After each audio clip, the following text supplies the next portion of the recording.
You can jack your life all the way up. You can make all the mistakes you want to make. God is in the get it together business. God is in the make your dream come true business. He did it for me. A lot of y'all better than me. Most of y'all ain't done what I had to do to get to where I am today. You ain't been homeless. You're not old as me. I've overcome it all because I have a relationship with him. I am not a perfect Christian. I have my flaws. But guess what? You are too. You ain't got it all together. I ain't got it all together. I'm hurting. Everybody tripping through something. Everybody, I don't care who you are, you going through something. But if you got God, you can make it. When you have waited a long time for a blessing, it will make you give God the praise. Some of y'all get stuff too easy, but after you suffered a while, when God comes through for you, it'll make you want to. As we begin to look at ourselves and begin to, wait a minute, as you assess yourself and begin to prove yourself and just say, wait, I've been sweating this out. Will it kill me? Will I die? How much power does this really have? And am I the one that's feeding the power into it? We allow ourselves to be fed and to be programmed into being afraid of. So what kinds of things, what kinds of thoughts are you feeding your consciousness that will enable you to either move forward or to justify why you're staying where you are? When we make up in the morning, we get to choose how we're going to live that day. We can choose to live in faith, happy, expecting favor, or we can choose to live discouraged, defeated, focused on our problems. Happiness doesn't automatically happen. It's a choice we have to make. You can't wait to see what kind of day it's going to be. You have to decide what kind of day it's going to be. First thing in the morning, you need to make up your mind, I'm going to live this day happy. I'm going to see the good. I'm going to be grateful. I'm going to love my family. I'm going to enjoy this day. If you don't decide how you're going to live, circumstances will decide for you. You'll see every problem, how it's not going to work out. You'll think, I don't feel like going to work. This traffic's so bad. I never get any good breaks. When you dwell on those thoughts, you may not realize it, but you're choosing to live discouraged. You're choosing to have a lousy day. The scripture says joy comes in the morning. Every morning, God sends you a fresh supply of joy. You can dismiss it, think that's not for me. I have too much coming against me. Or you can receive it and say things may not be perfect in my life, but I know God's on the throne. He's ordering my steps. His plans for me are for good. So I'm going to enjoy this day. This is what David did. He had all kinds of opposition, armies trying to stop him, people slandering him. But in the middle of all that, he said, this is the day the Lord has made. I will rejoice and be glad in it. His circumstances said he should be discouraged, afraid, lonely. If he was reporting on the situation, he would have said, this is the day the Lord has made, and I'm really discouraged. I've got a lot of problems. That would have been the truth. But he wasn't reporting, he was making a declaration of faith. He was saying, despite the opposition, I will be happy. Despite people lying about me, I will be happy.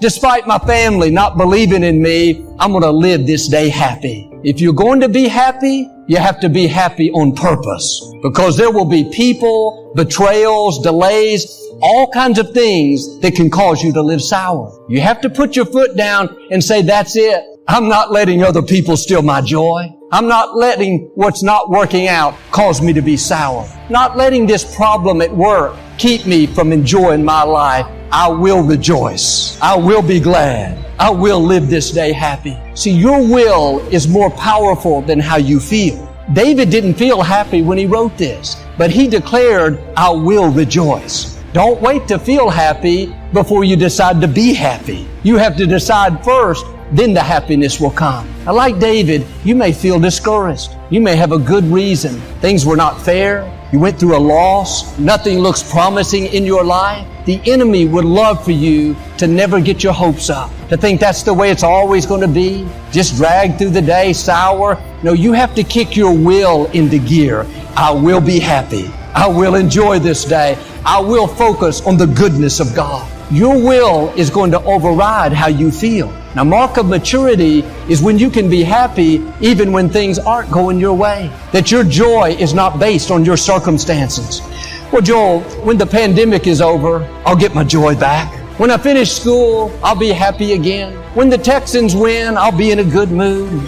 Maybe waiting a while. When I get married, I'll be happy. Or if I wasn't married, I'd be happy. If you're putting off your happiness, there will always be some reason to not be happy. Why don't you make a decision that you're going to be happy today? Not when it clears up. Not when your boss changes. Not when you lose 20 pounds. Not when you get the promotion. This is the day the Lord has made. I've learned if you don't get happy where you are, you probably won't get to where you want to be. Well, I can't stand this job. I don't like working at this place. Try a different approach. God, I'm happy that I have a job. Help me to not let these people steal my joy. If you'll have a good attitude where you are, that's a seed that God will use to change things. But if you're sour at that job and God gave you a better job, when someone does you wrong there, you'll be sour at that place too. You have to get happy where you are. May not be in my dream house yet, but I'm happy in this apartment. Not married yet, but I'm happy being single.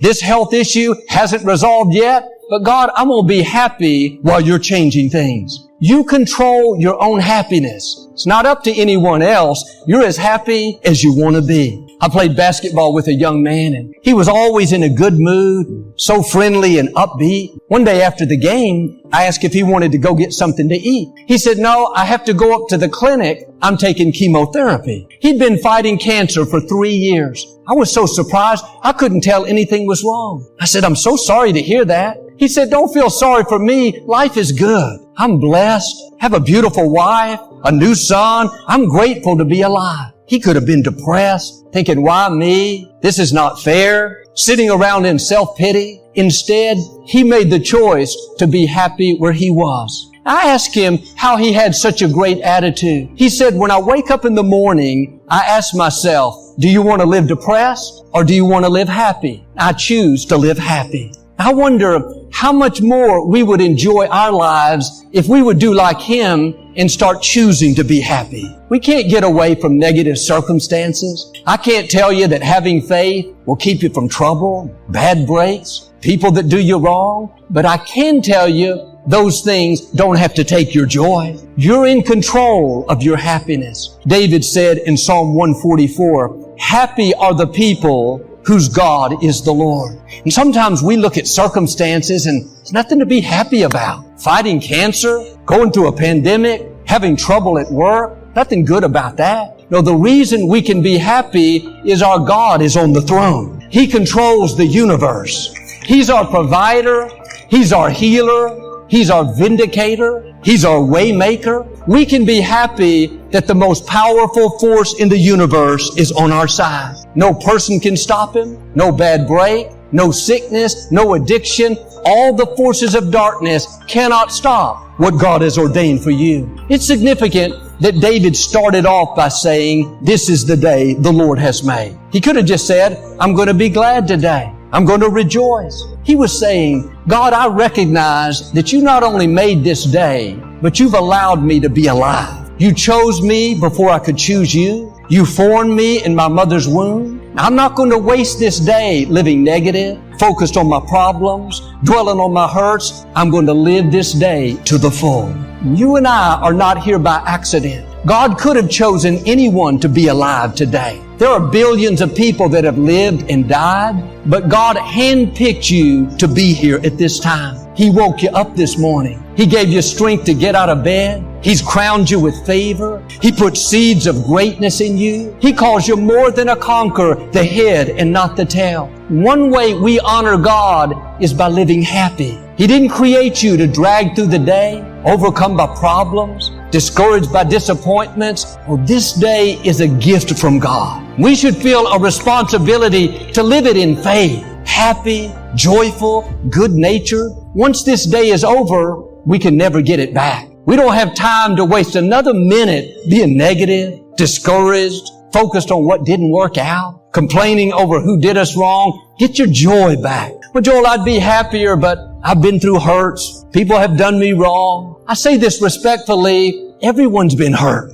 I've had disappointments, bad breaks, loss. We all have. You can use that and let it sour the rest of your life. Or you can say, Father, thank you for entrusting me with another day. I'm not going to take it for granted. I recognize it's a day that you have made. I'm going to choose to be happy.